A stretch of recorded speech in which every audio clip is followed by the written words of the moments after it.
سیرت کے پچھلے پارٹ میں جنگ حنین اور طائف کے حصار کا ذکر کیا گیا، جس میں ایک واقعے کا ذکر نہیں کیا جا سکا کہ جب حوازن قبیلے کے لوگ میدان جنگ سے بھاگنے کے بعد واپس آئے کہ یا رسول اللہ صلی اللہ علیہ وآلہ وسلم ہم نے اسلام قبول کر لیا ہے، اور انہیں ان کی عورتیں اور بچے واپس کیے گئے، جن کا ذکر سیرت کے پچھلے پارٹ میں کیا گیا۔ تو اللہ کے رسول نے ان سے کہا، تمہارا لیڈر مالک ابن اوف الانصاری کہاں ہے؟ مالک ابن اوف الانصاری نے ہی فیصلہ کیا تھا کہ عورتوں اور بچوں کو میدان جنگ میں ساتھ لایا جائے تاکہ آرمی زیادہ بہادری سے لڑے۔ مالک ابن اوف ہی نے مسلمانوں پر حملے کا منصوبہ بنایا اور اس کی قیادت کی تھی۔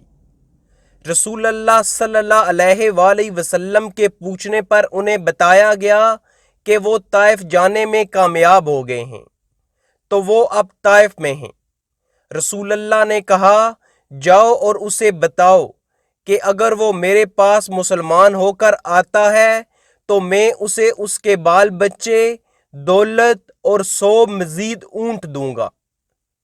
مالک ابن اوف اپنا سب کچھ کھو چکے تھے، اپنا قبیلہ، عورتیں، بچے، مال و دولت، وہ سب کچھ کھو چکے تھے۔ یہ سن کر مالک ابن اوف الانصاری رسول اللہ کے پاس آئے اور اسلام قبول کر لیا۔ اللہ کے رسول نے اسے دوبارہ اپنے قبیلے کا لیڈر بنا دیا۔ سبحان اللہ۔ مالک ابن اوف الانصاری نے پھر کچھ شاعری بیان کی۔ بنیادی طور پر انہوں نے کہا کہ رسول اللہ واقعی سچے نبی ہیں جنہیں فقر کی فکر نہیں، ایسا نبی ہی کر سکتا ہے۔ سیرت میں 8 ہجری میں پیش آنے والے واقعات کا ذکر ہو رہا ہے، جس میں اب فتح مکہ کے بعد پیش آنے والے واقعات کا ذکر کیا جائے گا۔ 8 ہجری کے باقی مہینوں میں متعدد دلچسپ واقعات پیش آئے۔ ان واقعات میں پہلا واقعہ رسول اللہ صلی اللہ علیہ وآلہ وسلم کے مدینہ واپسی کے 2 ہفتے بعد پیش آیا۔ وہ شاید جزیرہ نما عرب میں سب سے مشہور شاعر کا قبول اسلام تھا۔ وہ اس وقت کے سب سے مشہور اور عظیم شاعر تھے۔ اس وقت تک قریش کے شاعر یا تو قتل کر دیے گئے تھے یا انہوں نے اسلام قبول کر لیا تھا۔ کچھ قریش کے شاعر فتح مکہ کے موقع پر بھی قتل کیے گئے تھے، اور کچھ نے توبہ کر لی تھی، جن کی توبہ قبول کر لی گئی تھی۔ جزیرہ نما عرب میں اس وقت کعب ابن زہیر جانے پہچانے اور مشہور شاعر تھے۔ وہ زہیر ابن ابی سلمہ کے بیٹے تھے، جو دور جاہلیت کے بہترین عرب شاعر تھے۔ زہیر ابن ابی سلمہ اسلام سے پہلے فوت ہو گئے تھے۔ وہ رسول اللہ سے کبھی نہ ملے تھے۔ کعب ابن زہیر تمام اسلامی دعوت کے دوران دشمن بنے رہے۔ انہوں نے اسلام کے خلاف شاعری لکھی، رسول اللہ کے خلاف شاعری لکھی۔ بالآخر ان کے بھائی نے اسلام قبول کر لیا، جس وجہ سے ان کی اسلام دشمنی میں مزید اضافہ ہو گیا۔ انہوں نے اپنے بھائی کے اسلام قبول کرنے پر طنزیہ نظم لکھی۔ بالآخر جب اس کے پاس کہنے کو اور کچھ نہ بچا تو انہوں نے تمام حدیں پار کر دیں۔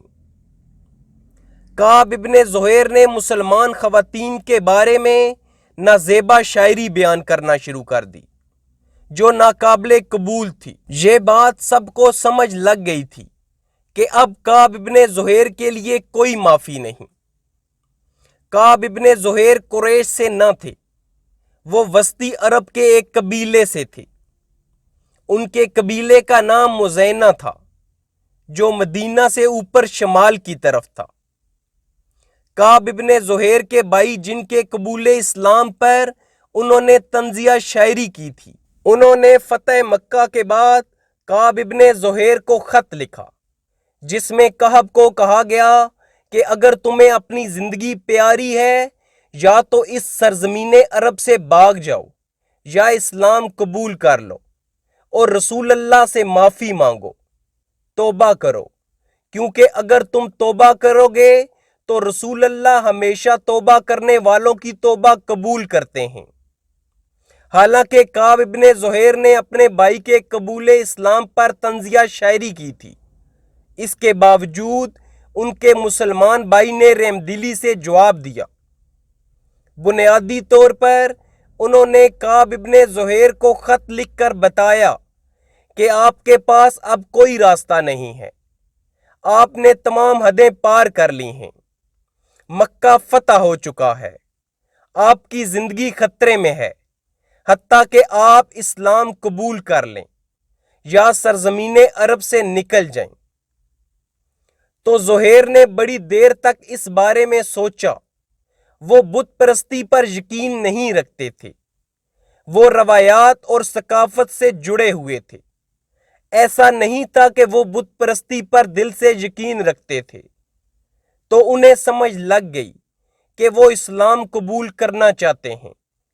وہ مدینہ آئے، وہ مزینہ قبیلے سے تھے، تو انہیں کوئی نہ جانتا تھا، ان کی شکل سے انہیں کوئی نہ پہچانتا تھا، نام سے انہیں ہر کوئی جانتا تھا، لیکن ان کی شکل مدینہ میں کسی نے نہیں دیکھی تھی۔ کعب ابن زہیر مدینہ میں آئے اور انہوں نے رات دور کے رشتہ دار یا جاننے والے کے گھر گزاری اور اسے بتایا کہ اس کا معاملہ خفیہ رکھے۔ فجر کی نماز کے وقت وہ مسجد میں آئے، انہوں نے نماز پڑھی اور رسول اللہ کے پاس گئے۔ انہوں نے اپنا ہاتھ رسول اللہ کے ہاتھ میں دیا اور یہ نہیں بتایا کہ وہ کون ہیں۔ انہوں نے کہا، کعب ابن زہیر آپ کی امان چاہتے ہیں۔ وہ ایسے ظاہر کر رہے تھے کہ وہ کعب کے قاصد ہیں۔ انہوں نے رسول اللہ سے کہا کہ کعب ابن زہیر آپ کی امان چاہتے ہیں اور اپنے کیے کی معافی مانگتے ہیں اور اسلام قبول کرتے ہیں، کیا آپ قبول کریں گے؟ رسول اللہ نے کہا، ہاں میں قبول کروں گا۔ تو پھر انہوں نے کہا، میں کعب ابن زہیر ہوں۔ جیسے ہی انہوں نے یہ کہا تو ایک انصاری کھڑے ہوئے تاکہ انہیں وہاں ہی قتل کر دیا جائے۔ انصاری نے ایسا کرنے کی رسول اللہ سے اجازت مانگی۔ اللہ کے رسول نے انہیں منع کر دیا اور کہا، اسے رہنے دو، یہ توبہ کرنے اور اسلام قبول کرنے کے لیے آئے ہیں۔ کعب نے کہا، کیا میں آپ کے لیے نظم کہوں یا رسول اللہ؟ رسول اللہ نے کہا، آگے بڑھو اور کہو۔ کعب نے تمام سیرت کی سب سے مشہور نظم کہی۔ سیرت کی ابتدائی کتابیں اسے بنات السواد کی نظم کہتے ہیں، جبکہ بعد کے علماء اسے بردہ کی نظم کہتے ہیں۔ بردہ کا مطلب ہے قمیض، کیونکہ کہا جاتا ہے کہ جب کعب ابن زہیر نے نظم پڑھی تو رسول اللہ نے اپنی قمیض اتار دی اور اسے دے دی۔ یہ شاعر کے لیے بلند ترین اعزاز ہوتا ہے کہ آپ صلی اللہ علیہ وآلہ وسلم اپنی قمیض اسے دے دیں۔ تو یہ اصل بردہ ہے۔ یہ ابن ہشام اور ابن اسحاق میں موجود ہے۔ اسے کم ہی پڑھا جاتا ہے کیونکہ یہ قدیم عربی میں ہے، جس کا ذکر ہم نہیں کریں گے۔ یہ شاعری اتنی زبردست تھی کہ رسول اللہ نے اپنی قمیض کعب کو دے دی اور یہ بھی کہا کہ اے کعب، آپ نے اپنی شاعری سے انصار کو تکلیف دی تھی، اس لیے اب ان کی تعریف کرو۔ تو کعب نے انصار کی تعریف میں کچھ شاعری لکھی جو سیرت کی کتابوں میں موجود ہے۔ عمر ابن خطاب کے پسندیدہ شاعر کعب تھے۔ وہ ہمیشہ کعب کا حوالہ دیتے تھے۔ بنیادی طور پر کعب ابن زہیر مسلمان ہی فوت ہوئے۔ کعب اپنے دور کے سب سے مشہور شاعر تھے، جنہوں نے رسول اللہ صلی اللہ علیہ وآلہ وسلم کے ہاتھ پر اسلام قبول کیا۔ 8 ہجری کے آخری مہینوں میں کچھ اور واقعات بھی پیش آئے۔ فتح مکہ کے بعد رسول اللہ صلی اللہ علیہ وآلہ وسلم نے ارد گرد کے جزوی آزاد قبائل کو فتح کرنا شروع کیا۔ مکہ اور نجد کے ارد گرد کے قبائل کی فتح کے لیے چھوٹی مہمات ہوئیں جن سب کا ذکر نہیں کریں گے۔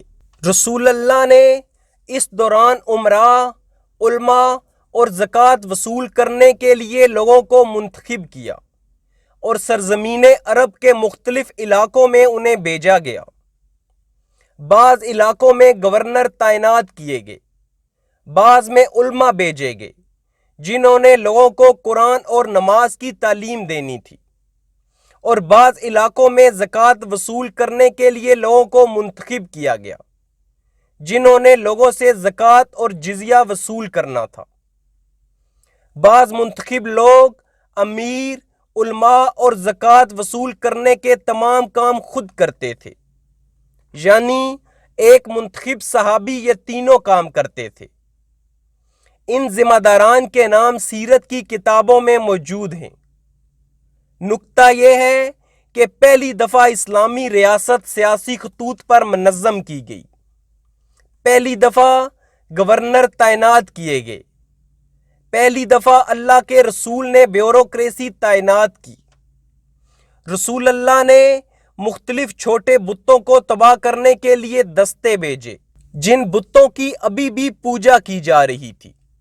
بڑے بت پہلے ہی تباہ کر دیے گئے تھے، لیکن ابھی بھی کچھ علاقے ایسے تھے جن میں جانے پہچانے بت موجود تھے اور ان کی پوجا کی جاتی تھی۔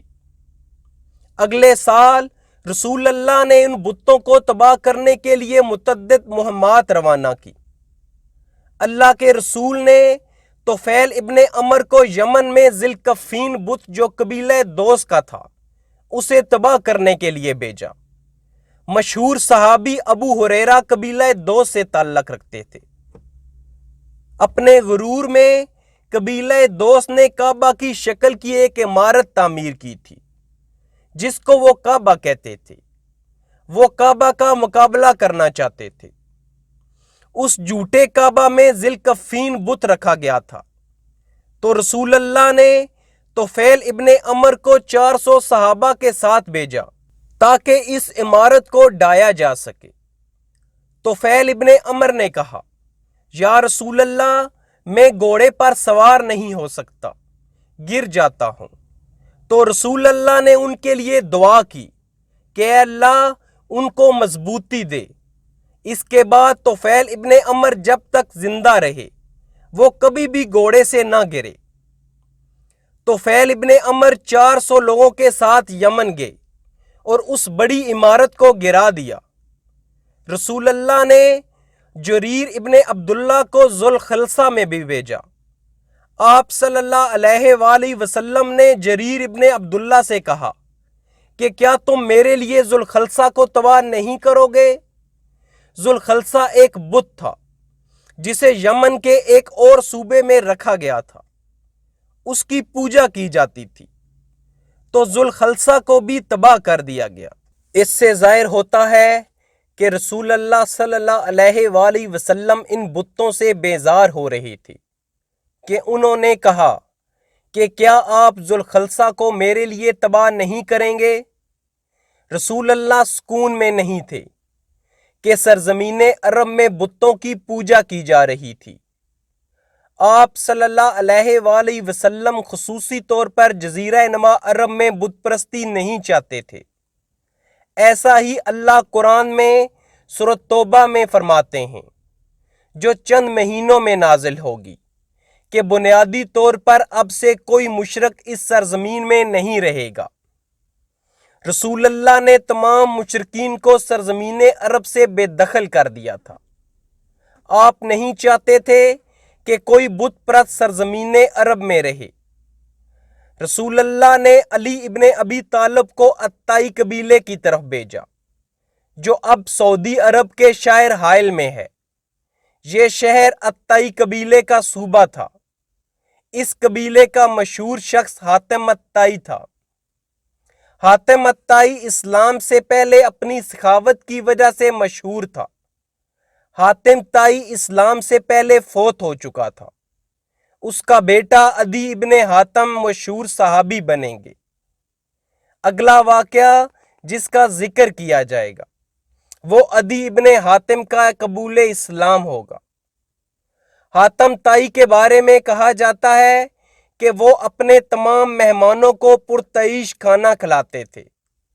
اس کے بارے میں کہا جاتا ہے کہ جب کوئی اجنبی آتا تو اسے بادشاہوں کی طرح ٹریٹ کیا جاتا۔ یہ جانا پہچانا جاتا تھا کہ تمام جزیرہ نما عرب میں حاتم طائی سے زیادہ کوئی سخی نہ تھا۔ حاتم طائی الطائی قبیلے کا سردار تھا۔ حاتم طائی کے مرنے کے بعد ان کا بیٹا عدی ابن طائی قبیلے کا سردار بن گیا۔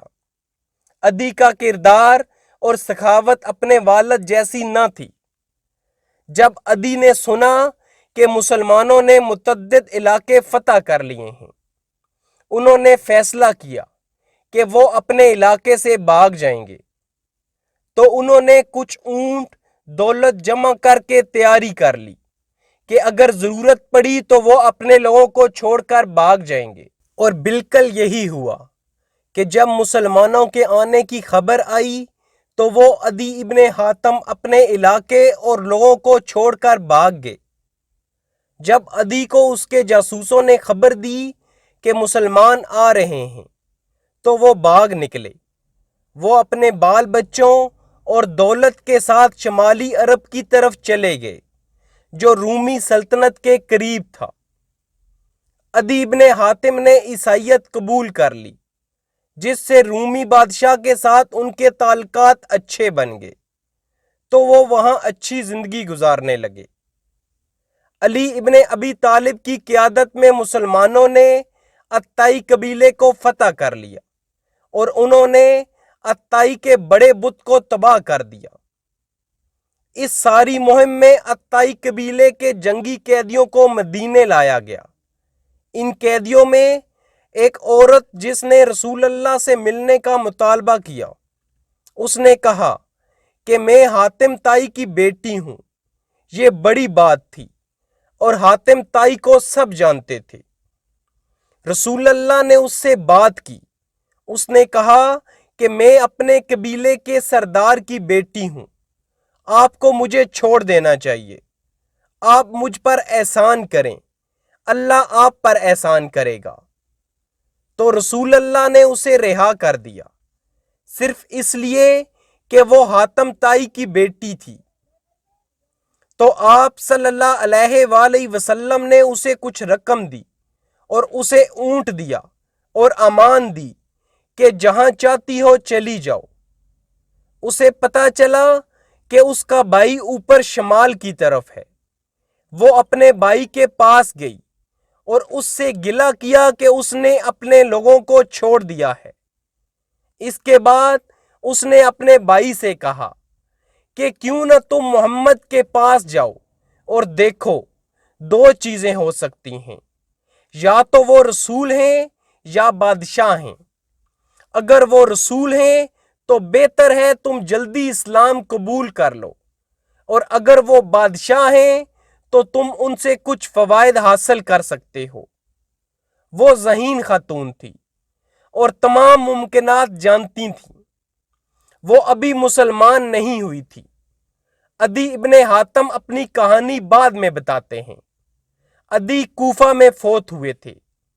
ایک تابعی نے کوفہ میں فیصلہ کیا کہ وہ عدی ابن حاتم کے پاس جائیں گے، جو اس وقت بہت بوڑھے ہو چکے تھے۔